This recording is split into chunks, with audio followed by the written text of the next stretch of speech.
Hi friends, super star Mahesh Babu, Trivikram Srinivas వీరిద్దరు combination వచ్చిన hat trick movie Guntur కారం. ఈ చిత్రం సంక్రాంతి పండుగ సందర్భంగా జనవరి 12వ తేదీన రిలీజ్ అయింది. ఈ చిత్రంలో శ్రీలీల, మీనాక్షి చౌదరి హీరోయిన్గా నటించారు. ఈ చిత్రానికి వచ్చిన టాక్తో సంబంధం లేకుండా మంచి కలెక్షన్ అయితే రాబట్టిందనమాట.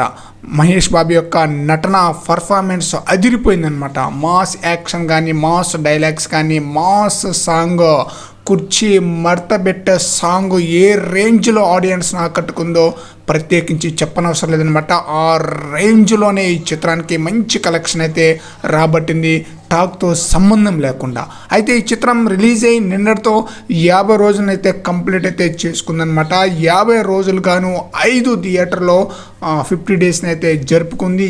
ఏ ఏరియాలో అన్న విషయానికి వస్తే ఏలూరు, చిలకలూరిపేట, అమలాపురం, ముల్బాగల్, అలాగే రాజమండ్రి, ఈ 5 థియేటర్లో 50 రోజులనైతే పండగ జరుపుకుందనమాట. ఈ చిత్రం యొక్క కలెక్షన్ కూడా భారీ స్థాయిలోనే రాబట్టింది, టాక్తో సంబంధం లేకుండా. ఈ చిత్రం తర్వాత మహేష్ బాబు నటించబోతున్న చిత్రం SSMB 29. ఈ చిత్రానికి డైరెక్టర్ SS రాజమౌళి. అద్భుతమైన రికార్డులు అయితే క్రియేట్ చేయబోతుంది SSMB 29. ఈ మూవీకి సంబంధించిన అఫీషియల్ అప్డేట్ కూడా అతి త్వరలో రాబోతుందన్నమాట.